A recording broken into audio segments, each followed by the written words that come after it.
Okay, so we first look at this exercise. This is the first exercise for SPNE, Subgame Perfect Nash Equilibrium.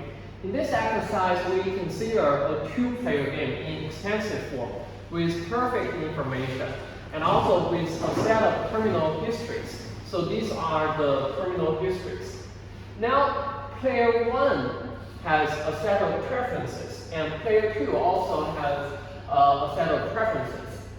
And we assume a player function that determines which player moves at each decision node. And the player function is given by this. Okay, so we first need to transform these words into a kind of a game tree. You know what I mean? So how can we do that? How can we transform it? You first need to know what does history mean. It says that these are the terminal nodes, right? Terminal nodes means the end of the game, right? Because it's terminal, the end of the game. And these terminal nodes indicates what? Indicates the history, or you can say the branches to arrive at the terminal node, right? For example, UA, it means first you go through the branch that with the action of U, and then you play action A, and then the game ends. So we can see that for each terminal node, there are three.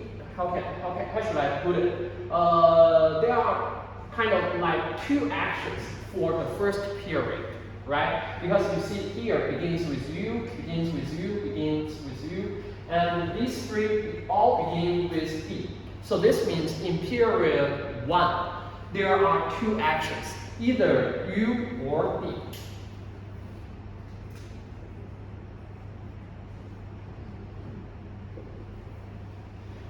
And then we come to period 2. So if you play U in period 1, what are the actions for you in period 2? You can play A, you can play B, or C, right? So after you play U, you have three actions or strategies. You can play A or B or C. And in a similar way, if you play B in period 1, what are your options for period 2? You can play Q or R, right? So there are Q or R. And after you play R, you can see there might be a third period where you can play T or S. After you play R, you can play T or S. So this is basically the game tree. And now we need to indicate who moves at each period, right? And how can we find that? How can we indicate the player of each period? By what? By the player function, right? So player function basically tells you who plays at each period. And what is between these two?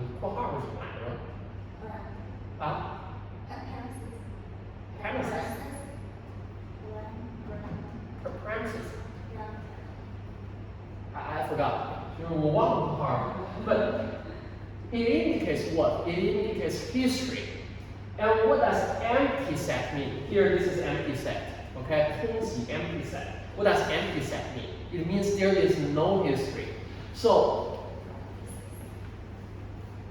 at which period we have no history? Here, right? Here. So it says that when there is no history, the player is who?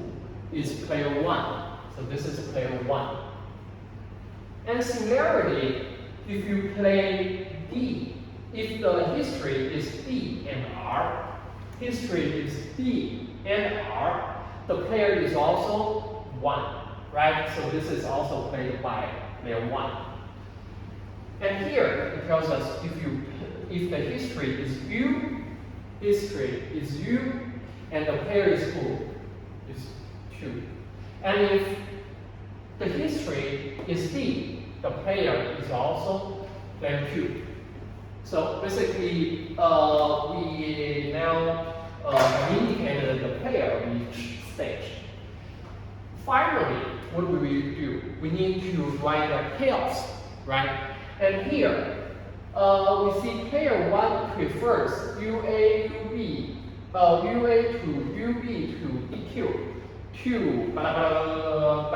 And we can see the worst preference of player 1 is UC, right? So I give UC the smallest payoff of 1. And then a better strategy for player 1 is DRS. DRS. So I indicate 2. And then DRT, I denote with 3. And then DQ, this is 4. And then UB, this is 5. And finally, the best is UA, this is 6. For player 2, he most dislikes DRS, right? DRS, 1. And UB, 2. And then UA, 3. And then EQ, 4. And player 2 is indifferent between DRT and DQ. So we give DQ here 4, we should also give DRT, okay, 4, because they are indifferent. And DRT is UC is preferred than DRT, so I give it 5. Okay, so these are the payoffs. Now we have finished the first part of the question, and then we list the strategies of player 1 and the strategies of player 2. So what are the strategies for player 1?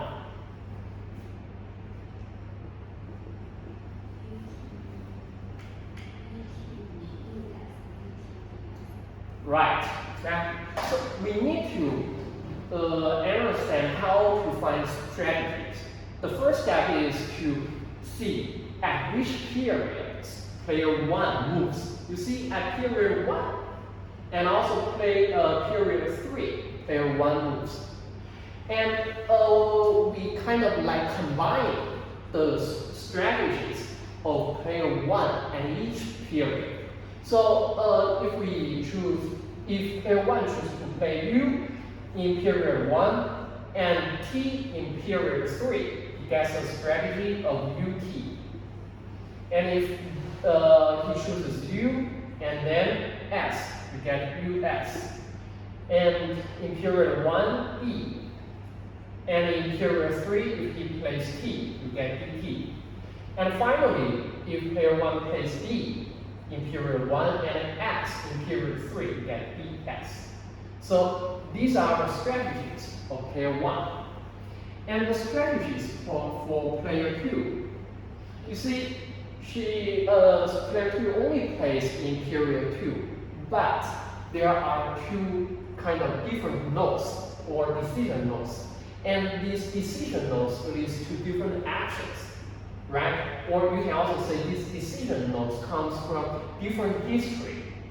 So how can we find the strategy of player 2? It is also a kind of combination. If player 2 plays A at this decision node and Q at this decision node, we get the strategy of AQ. And we have AR, BQ, BR, CQ, and C. So these are the strategies of player 2. And then we need to find our SPNE, Subgame perfect Nash equilibrium. of this game. How do we find that? There is a term, it's called backward induction, right? So we start from the last period, which is period 3, right? And in period 3 is player 1 chooses his action. So which action will player 1 choose? T, obviously, because 3 is better than 2. And then we come to period 2. How do we do that? We see at this decision node, player 2 will decide whether to play Q or R. If player 2 plays Q, what is her payoff? Is 4, right? And if player 2 plays R, the payoff is equally 4.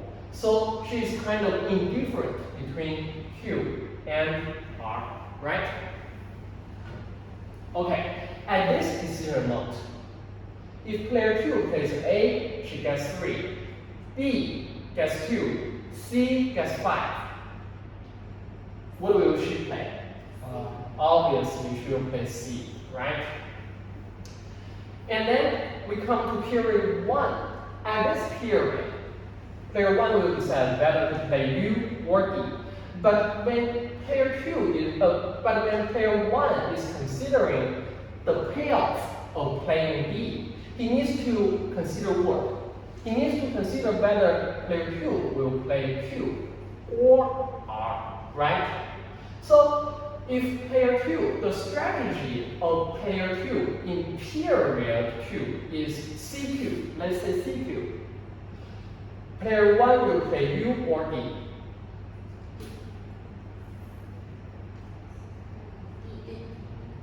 Right, because if he plays U, you will get 1. If he plays D, you will get 4, so you will play D. So we get the first subgame perfect Nash equilibrium. All right.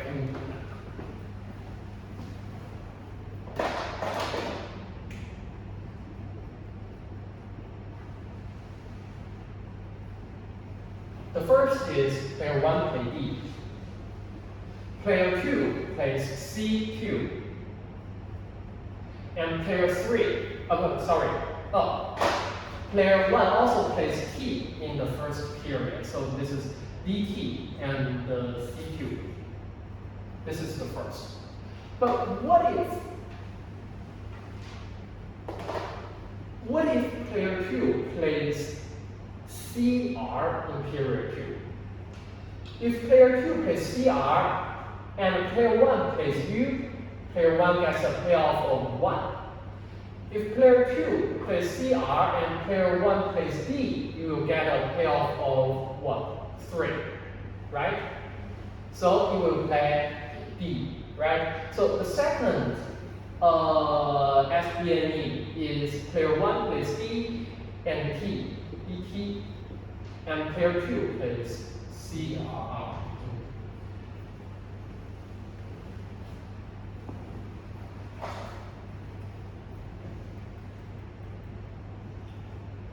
Yes. And then we write the equivalent strategic form. So when we write the strategic form game, we are basically writing a matrix, right? And at each side of the matrix, we write what? We write the player's name and also the strategies of each player. And as you see here, at the left side, I write player 1. What are the strategies of player 1? He has 4 strategies, right? There are UT, US, DT, and DS.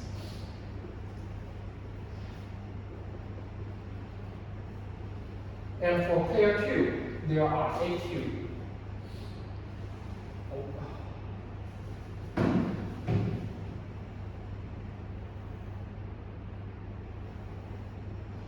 AR, BQ, VR,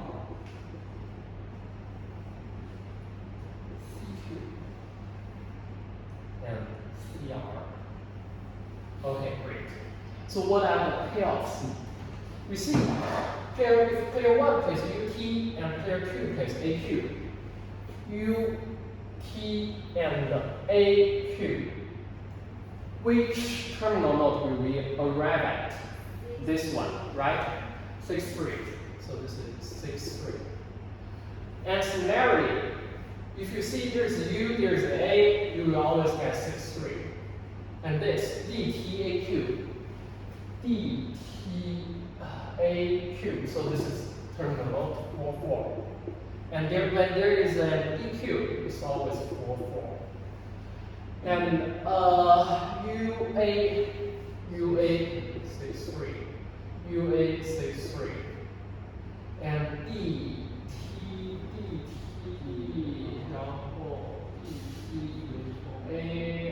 AR. So this is terminal node 4, right? 3-4. Yes. DSAR. DSAR. So this one. DR is Q1. UTBQ. So this is UB 5-2. 5-2. And DTBQ. So this is EQ 4-4. As ESQ. EQ 4-4. UB 5-2. UB 5-2. DTBR. DRT, right? 3-4. ESR. DRS. Q1. UC 15. UC 15. And DTCQ. DQ 4-4. DSCQ. EQ.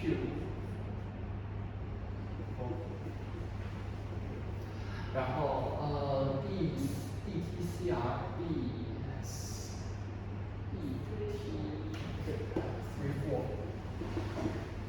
DSCR yes 2-1. And what are the Nash equilibriums? Yeah. So if player 1 plays UT 3-3-2-2-5-5, 5-5. 3-3-2-2-5-5. 4-4-4-4-4-4-4-4. 4-1-4-1-4-4-4. And this side 6-6. 6-6. 5-5. 5-5. 4-4-3, right?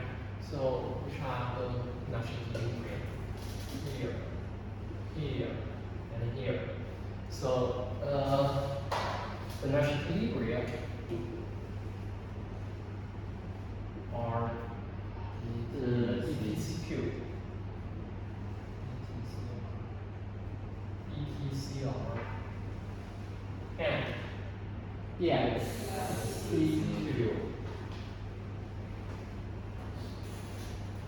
Right? So these are the answers.